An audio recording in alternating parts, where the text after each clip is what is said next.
Hello everyone, मैं कोमल। तो last जो वीडियो था हमारा हेल्दी बाउंड्रीज में, कि जहाँ मैं आपको बता रही थी कि कैसे हेल्दी बाउंड्रीज रखना शुरू करें प्रैक्टिकली।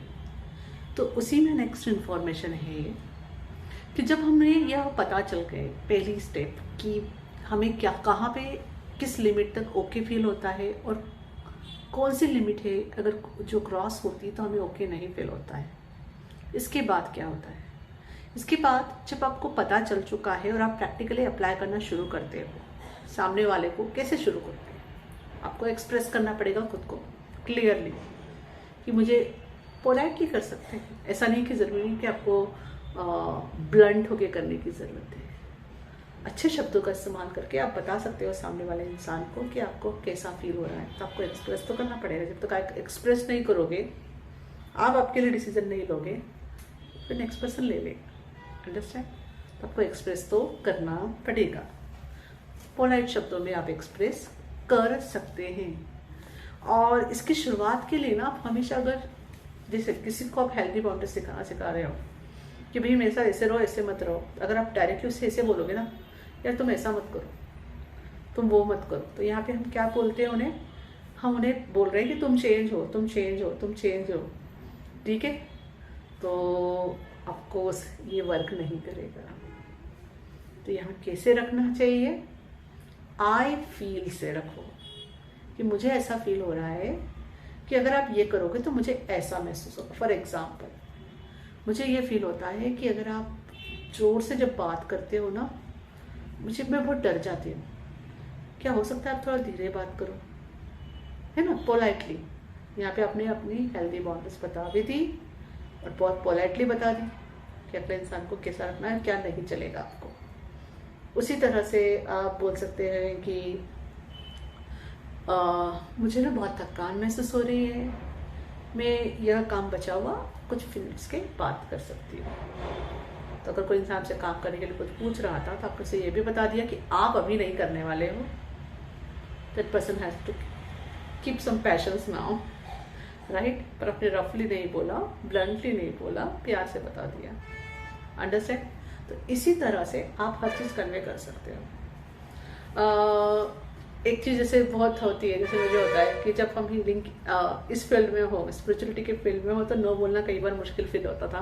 मुझे हुआ है कि आपको पता है कि आपका सेशन अगर 1 घंटे का है, 1 घंटे का 1.25 घंटा चला तो चलेगा, लेकिन उससे ज़्यादा चलेगा तो you will feel drain out, थक जाते हो। ठीक है? तो वहाँ पोलाइटली बोलना कि हमारा सेशन 1 घंटे का है, इसमें बेस्ट हम क्या कर सकते हैं वो बताएंगे। और अगर उससे ज़्यादा होने लगे तो आप सामने वाले को बोल सकते हो 1 घंटा क्रॉस हो चुका है, तो we need to wind up the session. हम आपका आगे का मैटर आप अगले सेशन के लिए बुक कर सकते हैं, उसमें हम बात करेंगे। अंडरस्टैंड? तो यहाँ पे भी आपने पोलाइटली अपनी हेल्दी बाउंड्रीज बता दी। ओके? तो it's all about how you are feeling inside, you are good. क्योंकि जब आप गुड में होगे तभी आप सामने वाले को गुड एनर्जी वाइब्रेट कर सकते हो। अंडरस्टूड? इट्स नॉट अबाउट कि आप बर्नआउट हो फिर आप कुछ कर रहे हो, तो आप यूनिवर्स में भी वो बर्नआउट एनर्जी ही स्प्रेड कर रहे हो। इसमें किसी का भी भला नहीं हो रहा है, और उस सोल को जो लेसन्स लर्न करने वो भी नहीं लर्न करेगी, है ना? अब इसमें सबसे बड़ी चीज़ क्या रोकती है? जब आप ये करते रहते हो तो आपको लगता है अगले इंसान को कैसा महसूस होगा, वो हर्ट हो जाएगी या वो हर्ट हो जाएगा, यह मैं कैसे बोलूं, राइट? जनरली हमें यही रोकता है कि अगर हमने सामने वाले को नो बोल दिया, वो कुछ मांग रहे हैं या कह रहे हैं, जिस भी प्रोसेस में है, तो सामने वाले को बुरा लग जाएगा, है ना? इसी चक्कर में हम ओवर गिविंग ज़्यादा करते हैं। जहाँ नो बोलना है वहाँ यस बोल बैठते हैं, है ना? कि सामने वाले को हर्ट फील ना हो। तो पहली चीज़, वह सामने वाला भी अपनी लाइफ की साइकिल में है, लर्निंग और ग्रोइंग के लिए आया है। तो आप उसको क्या रोक रहे हो? आप उसको इमोशनली इंडिपेंडेंट होने से रोक रहे हो। आप उसको इस बात से रोक रहे हो कि वो अपने इमोशंस को प्रोसेस करना सीखे, अपने इमोशंस को, अपने आप को एक्सेप्ट करना सीखे और वहाँ से ग्रो होना सीखे। क्योंकि आप जिस तरह से सीखे हो, आप खुद पे काम करना कैसे सीखे? जब आपने खुद की रिस्पॉन्सिबिलिटी लेनी शुरू की। अंडरस्टैंड? तो आपको यहाँ पे सामने वाले को रोकना नहीं है, क्योंकि आप रिस्पॉन्सिबल नहीं हो।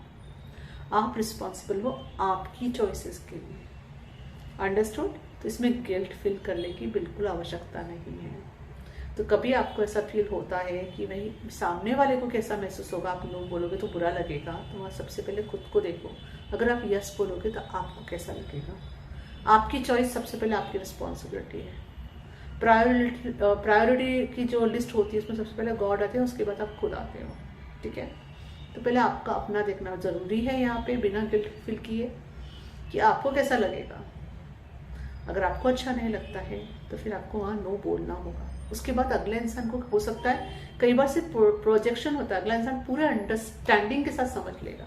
ये मेरा एक्सपीरियंस रहा है कि मैंने किसी को नो बोला है और अगले इंसान ने पूरे अंडरस्टैंडिंग के साथ समझ के सिनारियो लिया, and I got to know, अरे मैं बिना बात के परेशान हो रही थी। तो ये एक्सपीरियंस आपका भी हो सकता है ना? या तो ये हो सकता है कि आप वहाँ पे ऐसा कुछ हो ही ना, आप बस सोचे जा रहे हो, ओवर थिंकिंग कर रहे हो। पर अगर ऐसा कुछ होता है तो आप अगले इंसान को भी तो प्रिपेयर कर रहे हो उसकी जर्नी के लिए कि उसको नो भी एक्सेप्ट करना सीखना है सामने वाले के। सामने वाला इंसान हमेशा सिंपली कुछ करते नहीं रह सकता है ना?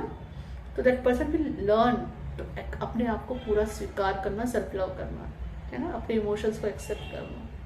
तो you are not responsible for that. हाँ, उसमें अगर उसको हीलिंग की ज़रूरत है या उसमें कोई चॉइसेस बनाने में उसको सपोर्ट की ज़रूरत है, तो you accordingly you can take mutually decision for future, कि उस समय तो आपको स्पेस चाहिए, है ना, राइट? तो don't feel guilty for that. So इस वीडियो के लिए आज इतना ही। फिर मिलते हैं अगले वीडियो में। Thank you. हरिओम।